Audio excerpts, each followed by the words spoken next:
जय श्री राधा कृष्ण। रमा एकादशी को रंभा एकादशी के नाम से भी जाना जाता है। रमा एकादशी का व्रत करने से सभी पाप स्वतः ही नष्ट हो जाते हैं।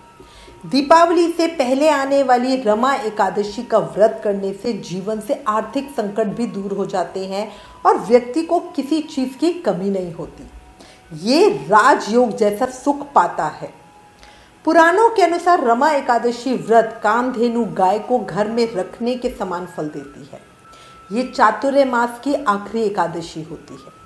सिर्फ रमा एकादशी की कथा सुनने मात्र से ही हमें अश्वमेध यज्ञ के फल की प्राप्ति हो जाती है। मतलब समझो कितनी महान फलकारी एकादशी है, जिसमें व्रत नहीं किया और सिर्फ कथा सुनी, उसी से हमें यज्ञ करने जितना फल मिल रहा है। रमा एकादशी का फल सूर्य और चंद्र ग्रहण में गंगा स्नान करने और दान करने से जो फल मिलता है उसके बराबर होता है। रमा एकादशी का व्रत हर मनुष्य को जरूर करना चाहिए। इस दिन भगवान विष्णु की पूजा बहुत ही लाभकारी मानी गई है। रमा एकादशी का व्रत करने से मनुष्य को कभी भी कुयोनि नहीं मिलती। इस दिन पूरी श्रद्धा से भगवान विष्णु को तुलसी दल अर्पित करें। इससे जीवन के सभी पापों से छुटकारा मिल जाएगा।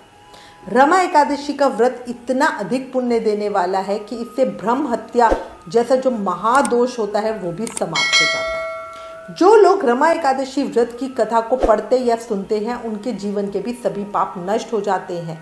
जीवन के अंत में उन्हें स्वर्ग की प्राप्ति होती है। रमा एकादशी व्रत की कथा का वर्णन श्रीपद पुराण में मिलता है।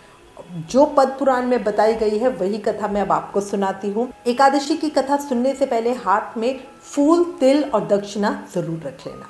अब भगवान विष्णु के नाम का जयकारा करते हुए हम एकादशी की पावन कथा को सुनते हैं। बोलो लक्ष्मी नारायण भगवान की जय। कार्तिक महत्तम की जय। कार्तिक मास की जय। रमा एकादशी की जय। एक समय भाव विहल होते हुए अर्जुन ने भगवान श्री कृष्ण से पूछा, हे श्री कृष्ण, आप मुझे कार्तिक मास के कृष्ण पक्ष की एकादशी की कथा सुनाइए। इस एकादशी का क्या नाम है तथा इसमें किस देवता का पूजन किया जाता है? इस एकादशी का व्रत करने से किस फल की प्राप्ति होती है? कृपया करके ये सब विधान पूर्वक कहिए। भगवान श्री कृष्ण ने कहा, हे अर्जुन, कार्तिक माह के कृष्ण पक्ष की एकादशी का नाम रमा है। इसका व्रत करने से सभी पापों का अंत हो जाता है। इसकी कथा बहुत पावन और फलकारी है। तुम्हें सुनाता हूँ, ध्यान पूर्वक सुनो। पौराणिक काल में मुचुकुंद नाम का एक राजा राज्य करता था। इंद्र, वरुण, कुबेर, विभीषण आदि उसके मित्र थे। वो बड़ा सत्यवादी तथा विष्णु जी का भक्त था। उसका राज्य बिल्कुल निष्कंटक था। उसकी चंद्रभागा नाम की एक सुंदर सुशील कन्या थी, जिसका विवाह उसने राजा चंद्रसेन के पुत्र शोभन से करा दिया।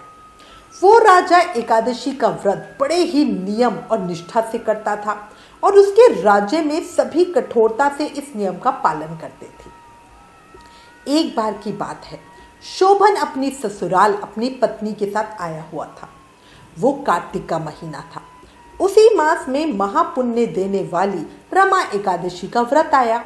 अब उस राज्य में तो उस दिन सभी के व्रत रखने का विधान था। चंद्रभागा ने सोचा कि मेरे पति तो बड़े ही कमजोर हृदय के हैं, वो एकादशी का व्रत कैसे कर पाएंगे, जबकि पिता के आदेश के अनुसार यहाँ के सभी लोग इस व्रत का बड़ी कठिनता के साथ पालन करते हैं। मेरे पति राज आज्ञा मानेंगे तो बहुत कष्ट पाएंगे। चंद्रभागा को जिस बात का डर था वही हुआ। दशमी को राजा ने ढोल बजवाकर सारे राज्य में घोषणा करवा दी कि एकादशी को भोजन नहीं करना। ढोल की घोषणा सुनते ही शोभन को बहुत चिंता हो गई और वो अपनी पत्नी चंद्रभागा के पास आया और बोला, हे प्रिय, अब मुझे क्या करना चाहिए? मैं किसी भी तरह भूख सहन नहीं कर सकूंगा। कोई ऐसा उपाय बताओ जिससे मेरे प्राण बच सके, अन्यथा मेरे प्राण अवश्य ही चले जाएंगे। पति की बात सुनकर चंद्रभागा ने कहा, हे स्वामी, मेरे पिता के राज्य में एकादशी के दिन कोई भी भोजन नहीं कर सकता। यहाँ तक कि हाथी, घोड़ा, ऊंट, पशु आदि भी तृण, अन्न, जल आदि ग्रहण नहीं करते। फिर भला मनुष्य कैसे ही भोजन कर सकते हैं? यदि आप उपवास नहीं कर सकते तो किसी दूसरे स्थान पर चले जाइए, क्योंकि यदि आप यहाँ रहोगे तो आपको व्रत तो अवश्य ही करना पड़ेगा। पत्नी की बात सुनकर शोभन ने कहा, हे प्रिय, तुम्हारी राय उचित है, परंतु मैं व्रत करने के डर से किसी दूसरे स्थान पर नहीं जाऊंगा। अब मैं व्रत अवश्य ही करूंगा, परिणाम चाहे जो भी हो। भाग्य में लिखे को भला कौन ही डाल सकता है। सभी के साथ शोभन ने भी एकादशी का व्रत किया और भूख और प्यास से अत्यंत व्याकुल होने लगा। जब सूर्य नारायण अस्त हो गए और रात्रि को जागरण का समय आया तो वैष्णवों को अत्यंत हर्ष देने वाला था, पर शोभन के लिए वो रात्रि जागरण अत्यंत दुखदायी हुआ। वो रात शोभन को असहनीय दुख देने वाली थी। दूसरे दिन सूर्य उदय होने से पहले ही भूख प्यास के कारण शोभन के प्राण पखेरु हो गए। राजा ने शोभन के मृत शरीर को जल प्रवाह कर दिया और अपनी पुत्री को आज्ञा दी कि वो सती ना हो और भगवान विष्णु की कृपा पे भरोसा रखे। चंद्रभागा अपने पिता की आज्ञानुसार सती नहीं हुई। वो अपने पिता के घर पे रहकर एकादशी के व्रत उपवास करने लगी। उधर रमा एकादशी के प्रभाव से शोभन को जल से निकाल लिया गया और भगवान विष्णु की कृपा से उसे मंदराचल पर्वत पर धन धान्य से परिपूर्ण तथा शत्रु रहित देवपुर नाम का एक अत्यंत सुंदर नगर प्राप्त हुआ।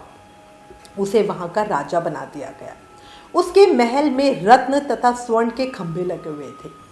राजा शोभन स्वर्ण तथा मणियों के सिंहासन पर सुंदर वस्त्र तथा आभूषण धारण किए बैठा था। गंधर्व तथा अप्सराएं नृत्य करते हुए उसकी स्तुति कर रहे थे।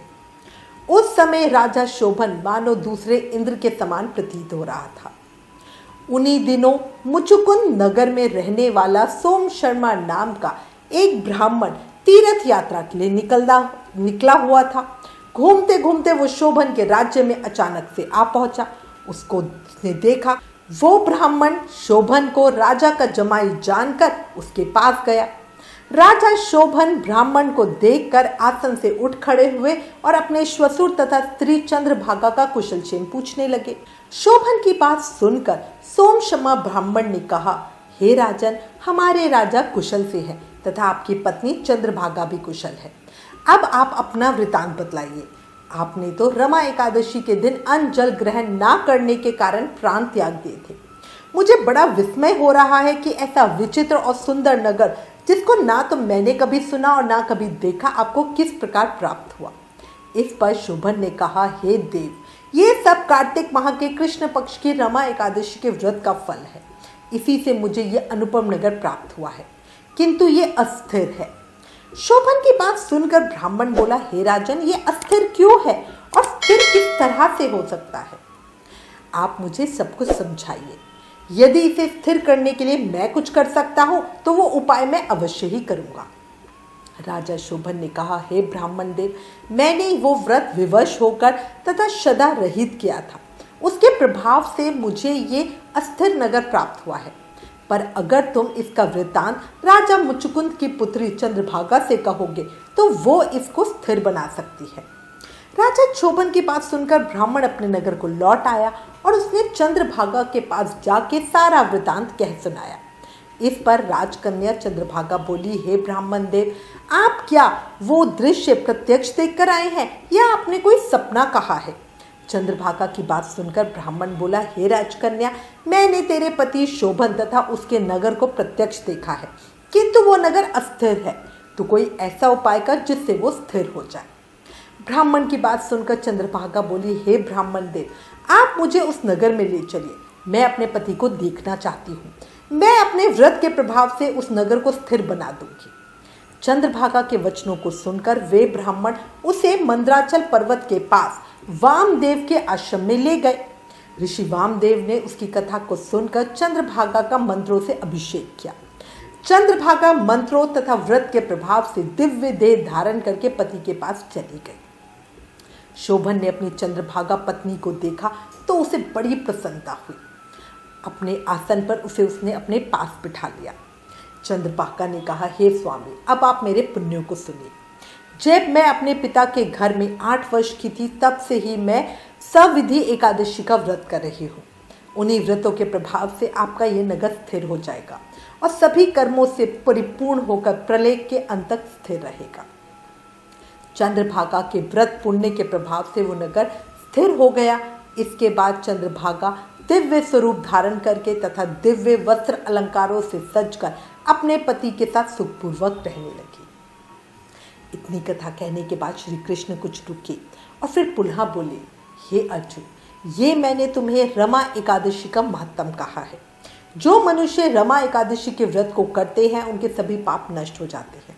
जो मनुष्य रमा एकादशी का महत्व सुनते हैं वो अंत समय में विष्णु लोक को जाते हैं। रमा एकादशी महत्तम समाप्तम। हे भगवान विष्णु, हे माँ लक्ष्मी, आपके श्री चरणों में इस कहानी को कहते सुनते हुकारा भरने वाले सबके मंगल की कामना करती हूँ। अपनी कृपा, आशीर्वाद, प्रेम और भक्ति सबके ऊपर इसी तरह बनाए रखना। इस सुंदर अद्भुत एकादशी महत्तम की कथा की अगर मैं सार की बात करूं तो देखो, भगवान श्री हरि बड़े दयालु और क्षमावान हैं। श्रद्धापूर्वक या विवश होकर भी यदि कोई उनका पूजन या एकादशी व्रत करता है तो भी उसे उत्तम फल प्रदान करते हैं। इसीलिए हर किसी को चाहिए कि वो भगवान का पूजन पूरी श्रद्धा से करे। मतलब देखो, अश्रद्धा का फल ये था कि उसने मजबूरी में व्रत किया था, तब भी उसे एक इतना सुंदर राज्य मिल गया, है ना। शोभन अपनी पत्नी द्वारा श्रद्धापूर्वक किए गए एकादशी व्रत के कारण ही अपने राज्य को स्थिर कर सका। ऐसी सुकर्मा पत्नी भगवान श्री हरि की कृपा से ही प्राप्त हो सकती है। ओम नमो नारायणाय नमः। श्री कृष्ण शरणम ममः। आप सभी से रिक्वेस्ट है, प्लीज इस एकादशी व्रत की महान पवित्र फलकारी कथा को सबके साथ शेयर करें। ज़्यादा से ज़्यादा अपने धर्म का प्रचार करें, ये भी एक सेवा है। Please like, share and subscribe. Thank you. जय श्री राधा कृष्ण।